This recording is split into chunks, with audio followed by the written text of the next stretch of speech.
Bournemouth 2 United 2ဒိုင်နူကြီးရဲ့တစ်ဖက်သက်ဆုံးဖြတ်ချက်ဒီကြောင့်တယောက်လျော့နဲ့တရေတမတ်ကိုသာအရယူနိုင်ခဲ့တဲ့ United ဒီနေ့ဘွေးကိုကြည့်ခဲ့တဲ့ United ပရိသတ်ဒီအနီးကိုဒီနေ့ဒိုင်နူကြီးရဲ့ဆုံးဖြတ်ချက်ဒီကိုမှန်တယ်လို့ထင်လား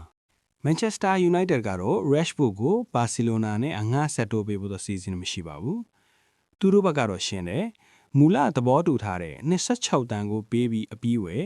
မဟုတ်ရင်တော့ကစားသမားကို Old Trafford ကိုသာပြန်ပို့လိုက်ပါ။ Barcelona ဘက်ကအဲ့ဒီ transfer fee ကိုမတက်နိုင်ဘူးဆိုရင်လည်း United ကယုံကြည်ထားတာကတခြား European club တစ်ခုခုကို26တန်းနဲ့ပိုလဲပမာဏနဲ့တောင်ရောင်းနိုင်မယ်လို့ပါ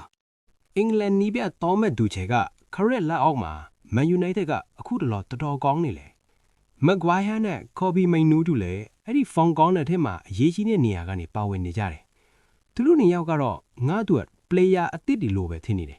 ဥရုဂွေးဂျပန်အသင်းတို့နဲ့ကစားမဲ့နိုင်ငံတကာပွဲစဉ်တွေအတွက်သူ့ရဲ့35ရောက်အင်္ဂလန်အသင်းလူစရင်ကိုသူ့ခဲထော်ပြန့်ချင်ညာခဲ့ရမှာ United မှာမက်ဂွိုင်ယာကော်ဘီမိန်နူးနဲ့အငှားချထားတဲ့ Rashford ရွေးချယ်ခံရပါတယ်